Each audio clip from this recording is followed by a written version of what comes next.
Get this and get it straight. Crime is a sucker's road, and those who travel it wind up in the gut of the prison of the grave. There's no other end, but they never learn. Wrigley's Spearmint Chewing Gum, the refreshing, delicious treat that gives you chewing enjoyment, presents for your listening enjoyment Raymond Chandler's most famous character in The Adventures of Philip Marlowe.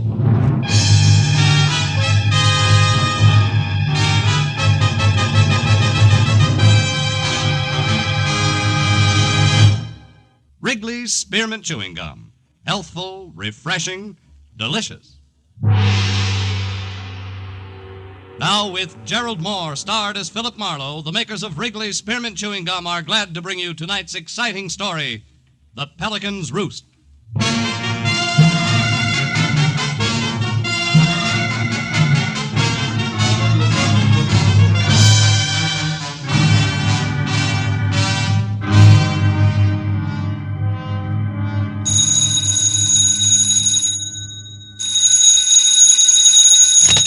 Hello, Marlowe speaking. Phil, thank heaven you're home tonight.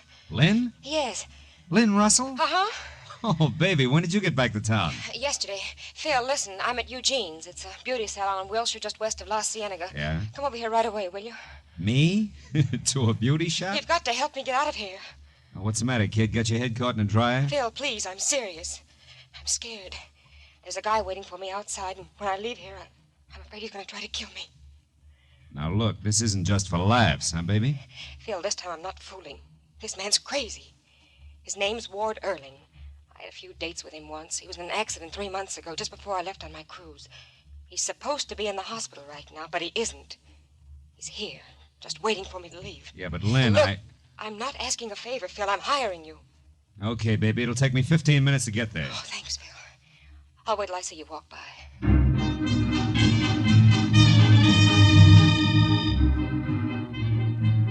I drove out to Wilshire Boulevard and kept telling myself that I could trust Lynn Russell. Why? Because I like her. She was a glossy brunette, born with all the natural equipment of a top model and a covey of oil wells in her own name. She rushed at life, but she'd always been smart enough to stop short of real trouble.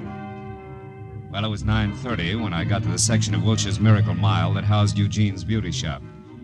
I drove by, saw no one outside, so I pulled into an alleyway, parked, and walked back slowly. As I passed in front of the show window, I winked at a gilt mannequin with purple hair. And when I heard the door open behind me, I stopped and lit a cigarette. Lynn Russell hurried by without a word, ran to a cab at the corner, and drove away. And that was all there was to it. I turned around, headed back to my own car, and got as far as the handle on the door. Oh! I fell against the car as the blow came again. Oh! It made syrup of my legs. I oozed down onto the pavement and stayed there. I know you. You're Marlowe, the private detective. Okay. So I'm Marlowe. Well, let me tell you something, Marlowe. I've spent 3 months flat on my back because of an accident that wasn't an accident. I'm going to get even with her, you understand? I don't care what it costs. Palmer, Sloan, or anybody else can hire a dozen like you, and it won't stop me, so stay out of my way. I climbed up my front fender hand over hand, got back on my feet.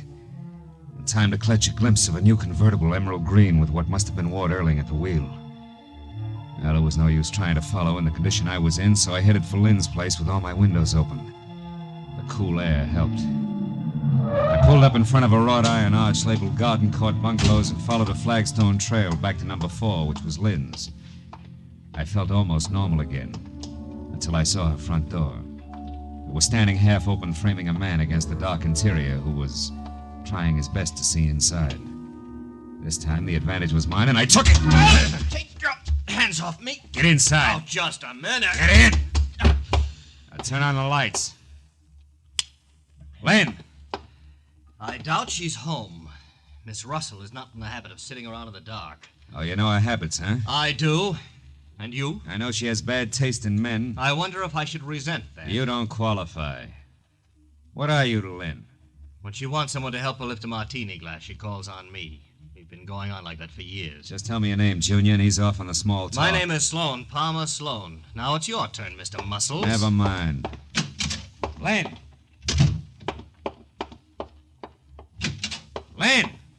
Why, what right are you snooping around like this? Just who are you, anyway? Here. Here's my card. Lynne hired me tonight. Oh. So you're Marlowe the detective? Yeah. Marlowe the detective. Any idea where she is? It's important. None whatever. I had a date to meet her here, which never means very much to her. Why did she think she would need you tonight? Because she was afraid of a guy. One who gave me a crack on the skull, and incidentally, doesn't think much of you either. Oh? Ward Erling. Ever hear of him? Erling? Yeah. Why, yes. But Erling's still in the hospital. He met with an accident, you know, something about brakes slipping on a car, and he was crushed. Accident's not what he calls it, and he's got a gun, just for emphasis. What's his connection with Lynne? Oh, help yourself, Marlowe. Lynne won't mind. Get your snoot out of that glass and answer me. She discovered him, like all the others. That sculptor 2 years ago, and the cowboy, Tex Harrison. Early last year was the fellow with the racing boats, and so on. They are hobbies, fun and games to Lynne. She's got too much energy, far too much. What's the difference with Ward Erling? Well, he fell in love with her. Oh. It was charming. And then he wouldn't be brushed off, told off, or bought off. She tried them all. So? She left. Ran out, took a cruise. He wanted to marry her, simply wouldn't take no for an answer. Imagine that. Those two belong together like scotch and kerosene. You know, you sound a little like you're in love with her yourself. Maybe I am. Oh.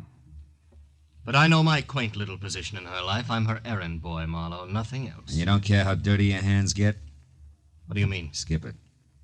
Now look, errand boy, her life's in danger. Right now, I've got to find Ward Erling in a hurry. Any good ideas? You might try the 4-bell jump in Santa Monica. What's that? It's a jive joint on the waterfront at Surf and Wilshire. That's where Lynne dug that character up originally. He's a musician? If you want to call it that.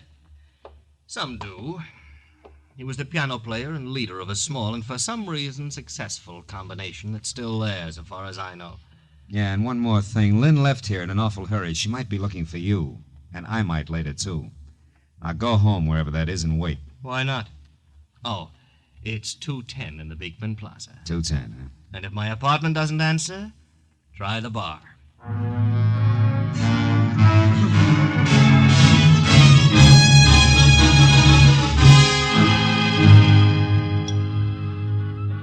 When I pulled onto the parking lot at the 4-bell jump, the first thing I saw was the nose of the emerald green car Erling had been driving, peeking out from the side of a building. I checked it and found out it was registered to one William Freeman. Well, that meant nothing, so my next stop had to be inside. The club was a low-ceiling mixture of dusty fishnets, the smell of bad bar whiskey, and noise.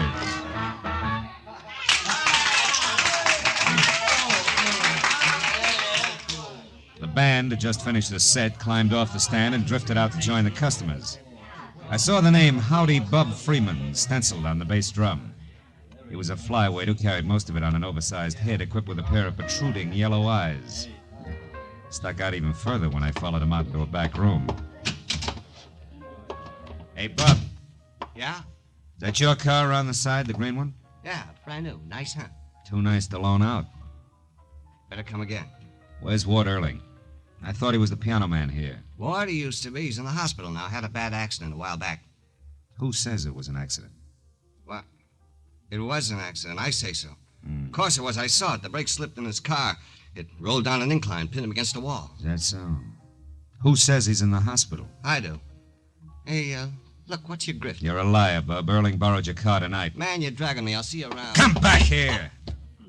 Look, I got no beef with you, mister. Where can I find Ward Erling? Why don't you go off somewhere and drop dead? Where is he? Come on, little man, before I shake it out of you. You look like you shake awful easy. Where's Erling? Wait a minute. I don't know. I swear I don't. I don't care if he used my car. I didn't know it. He's a bring-down, a spook. Keep going. He blew his cork over some society doll. It practically wrecked our combo we've been working 5 years to build up. Also, it broke the heart of one very sweet kid. Maxine's so gone, she'd scrubbed floors for Ward, and he couldn't see it. I'm disgusted with him. Maxine who? Where can I find her? Now look, little man, do I shake some more? Maxine Majesta. That's better. She's inside at the end of the bar, blonde in a blue dress. Take it easy, will you? She's a good kid. So am I. We'll get along fine. I'll see you, Bub.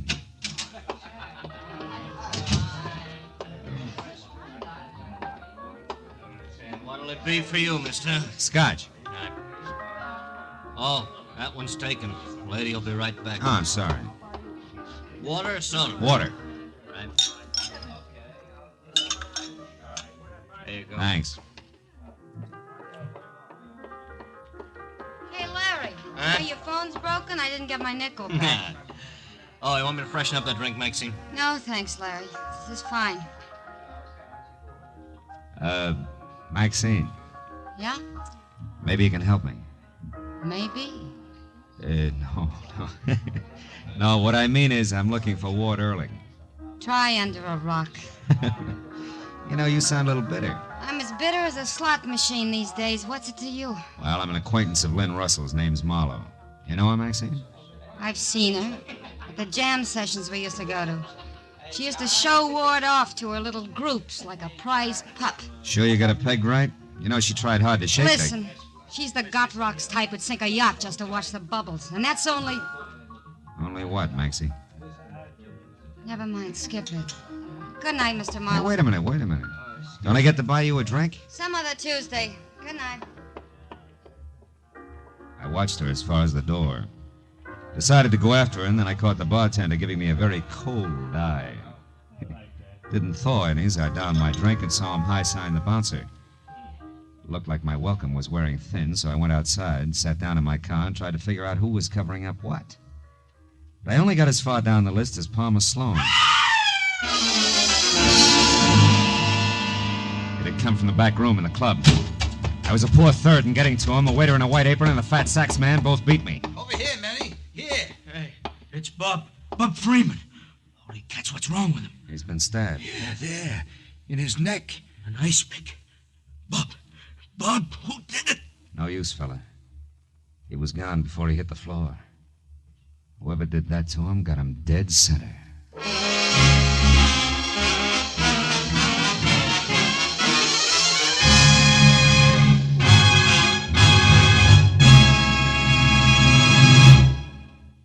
To make every day more enjoyable, treat yourself often to refreshing, delicious Wrigley's Spearmint Chewing Gum. The lively, full-bodied, real mint flavor cools your mouth, moistens your throat, freshens your taste. And the chewing itself gives you a little lift, helps you keep going at your best. So for real chewing enjoyment that's refreshing and long-lasting, always keep Wrigley's Spearmint Chewing Gum handy. Healthful, delicious Wrigley's Spearmint Gum will make every day more enjoyable. Now with our star, Gerald Mohr, the second act of Philip Marlowe and tonight's exciting story, The Pelican's Roost.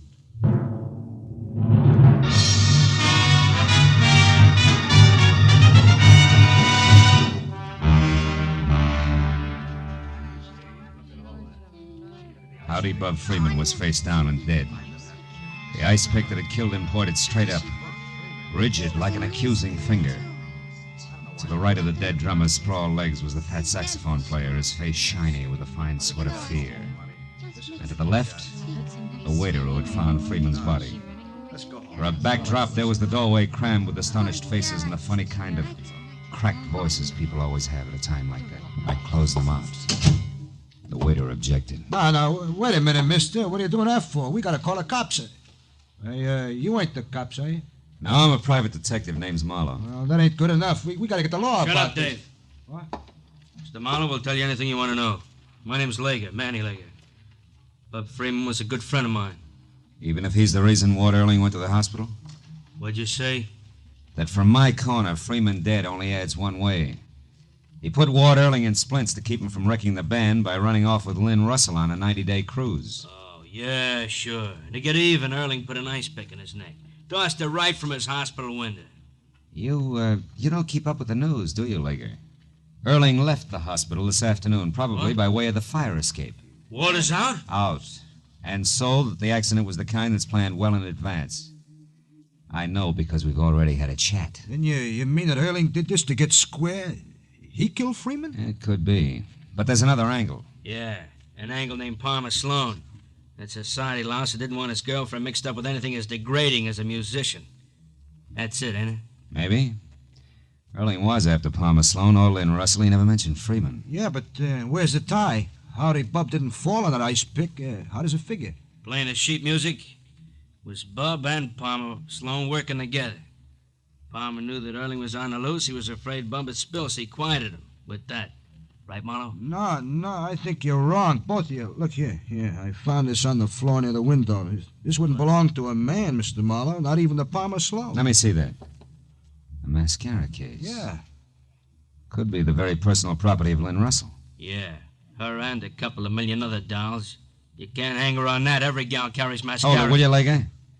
There's a trade name on this case. Eugene, Wilshire Boulevard, Beverly Hills. So what's that prove? May prove you wrong, Lega. I'll see you, boys.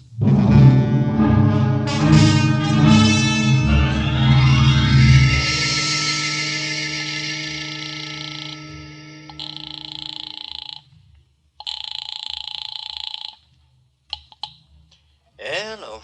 Marlowe, Sloan, have you heard from Lynne? No, Marlowe, I haven't, and I probably won't, so please let's not call here Save every it for the hour. country club, Palmer, and get a good grip on this. The drummer at the Four Bell Jump's been murdered.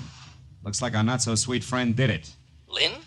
Oh, you're out of your mind. Yeah, I'm out of my mind. Now tell me, if she did this, have you any idea where she would head? Well, no, Marlowe, no, I don't. The boat is tied up. Her car is in the garage for repairs. Okay, suppose she didn't take a car or a boat. Would it be by... Hey, wait a minute, Sloan, what was that about a boat? Is it a yacht, maybe? Not exactly, Marlowe. It's a cabin cruiser. Anchored off the Santa Monica Pier at the moment. and Santa it's Monica, an Sloan, that fits. What's the name of it? Crest of the Wave. Why? What makes you think she'd go out there? Well, among other things, a crack a lady made early at night. A lady named Maxine Majesto who loves Ward Erling and hates Lynne Russell. Bye-bye, Palmer.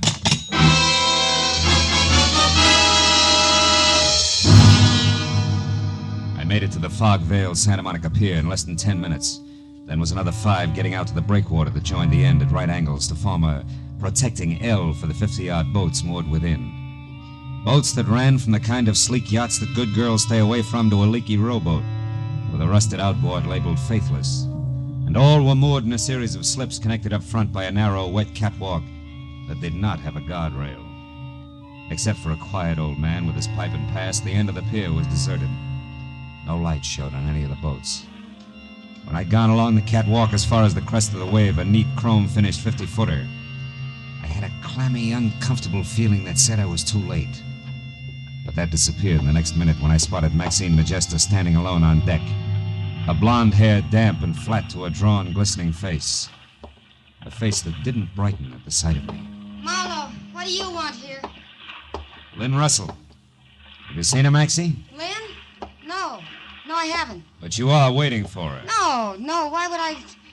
You mean you always come out here nights? It's good for a girl's hair, is that it, baby? Marlowe, stay out of this, please. So you can get to her alone? No, Marlowe, so I can get to her alone. What? Don't budge an Fine. inch. I mean that, Marlowe. This thing goes off real easy. Now, where is she, Maxine? I don't know. Oh, Ward, I knew you'd come here after her. That's Never why... mind that. I want Lynne Russell, Maxine. Why? Why, darling? Oh, Ward, aren't you through with her yet? Didn't you do enough to you? She and that Palmer... Stop it. Just tell me where she is. Keep those hands up, Marlowe. I had an itch. I'll ask permission next time. Ward, listen to me. What difference does it make where Lynn is? She doesn't love you. She never did. You were a 5-minute intermission. But us, we're different. We were in love, Ward. We had everything. I'm only after one thing, Maxine. Now, where is she? Ward, please forget her. Come here. Get my arm. I'm gonna break it unless you tell me what I want to know. The guy who runs the hamburger joint the other side of the pier saw her here, Maxine. And for the last time, where is she? All right, stop it. She's at the Pelican's Roost. Nice going, Adonis. You got your answer, didn't you? Yeah. Just like I'm gonna get Lynne Russell. Hooray. State'll be overjoyed. What's that supposed to mean, detective? Something like Lynne Russell just killed Howdy Bub Freeman? You're a liar. Really? It doesn't matter. If it's true, I'll just be a little harder on the fine lady. How hard can you get, kid? Hard enough. Oh!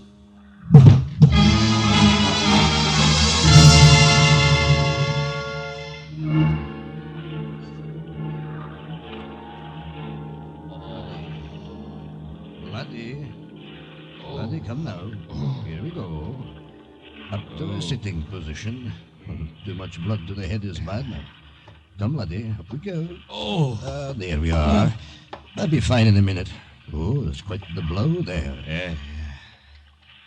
Hey, take that light out of my eyes, will you?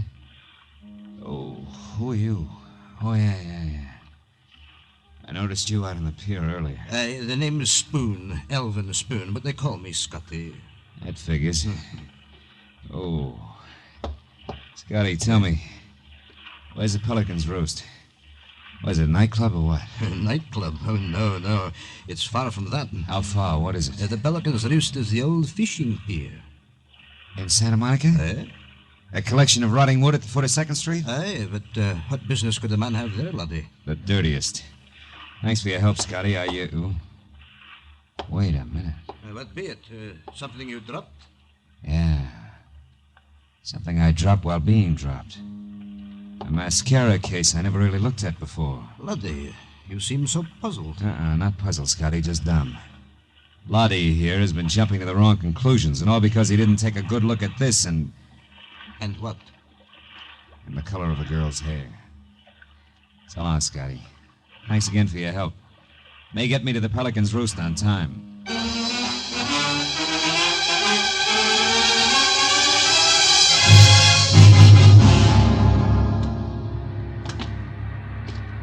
The nickname for the cockeyed assortment of barnacled pilings that complained with every surge of the sea and complained again with the undertow that always followed was no misnomer. At least 1,000 sleeping pelicans called it home. And now as I moved out along the splintered, lopsided boards that here and there gave way, I tried to be careful, not to wake too many of the birds and stir them to flight, because that would give me away. But the heavy, clinging fog and the waves crashing over the jagged, jutting rocks below were on my side. I made it out to within 20 yards of the end of the pier without being seen. There I slipped my .38 out of my shoulder holster and went forward, a slow foot at a time, until I saw Lynne Russell. Alive and alone, huddled near a slick, oily piling, a face in her hands, a body trembling with her tears. What I didn't see was the man who had come up beside me and taken aim. Oh! My hand! How dumb can one man get, Marlowe? A beating on the sidewalk, a beating on the boat, and now this. 3rd time's a charm, Adonis, haven't you heard? Oh, Phil. Phil, your hand, it must hurt terribly. Don't waste your sympathy, Lynne. The gentleman here thinks you're a killer. He thinks you knocked off Howdy Bub Freeman because you and Bub planned my accident, and you were worried about Bub talking too much. Phil, how could you believe that? Oh, it was real easy, Lynne. You had the motive, and that plus a box of mascara that came from your beauty shop just about sold me. I don't understand. What about the mascara? Well, it was found near Freeman's body. But it wasn't until a few minutes ago that I found something else. The mascara is brown, and that fits a blonde, not a brunette. What are you trying to say, Marlowe? My guess is that Maxine Majesta's that blonde. She happens to use the same brand as you, Lynne. It's a good guess, Marlowe. Maxine. Swell guess. I did kill Bub. We both planned your accident, Ward. Bud because he didn't want you to ruin everything you two worked so hard for, and I because I'd rather have you in the hospital than with her. Stay back, Maxine. He has a gun. So do I, but I'm still a hit. You see, Marlowe, I got here before you did. I've been watching them. He had all the chance in the world to shoot, but he didn't, and he won't. And that's why you only got shot in the hand. He's not a killer. You only had the killer's temper. And he's just learned that revenge is hollow unless you are a killer. Don't, Maxine. Shut up, both of you. You killed Bub. Yes, I did. He was afraid you'd find out everything. He thought his only chance was to tell you what we did and put the blame heavy on me. You scum. You put me in the hospital, nearly killed me just to keep me for yourself. Yeah, it's called love. Stupid, wasn't I, Ward? Selfish. And I lost. But if I can't have you, nobody...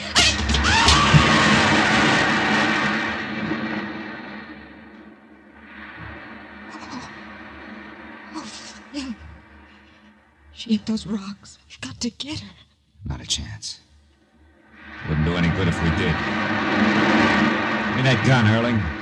Marlowe, Never mind the speech. One back to the hospital. Get out of here. Yes. All right, Marlowe.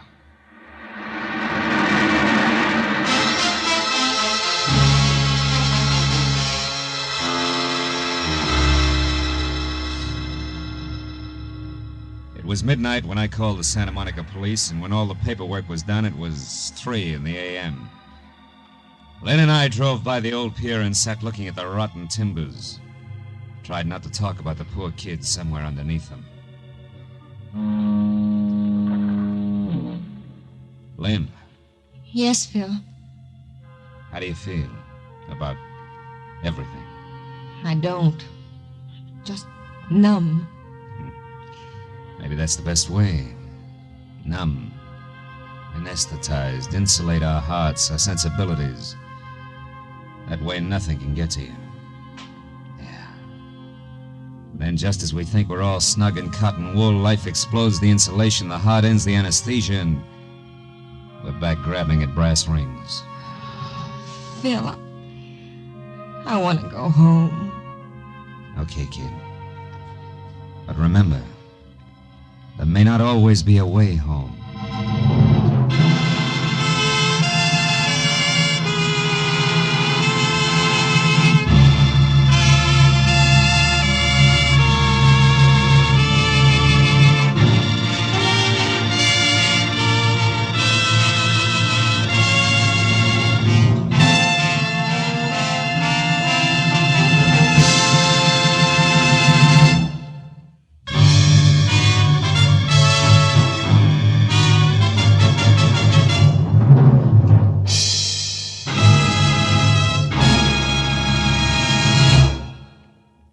The Adventures of Philip Marlowe, presented by Wrigley's Spearmint Gum, bring you Raymond Chandler's most famous character and star, Gerald Mohr.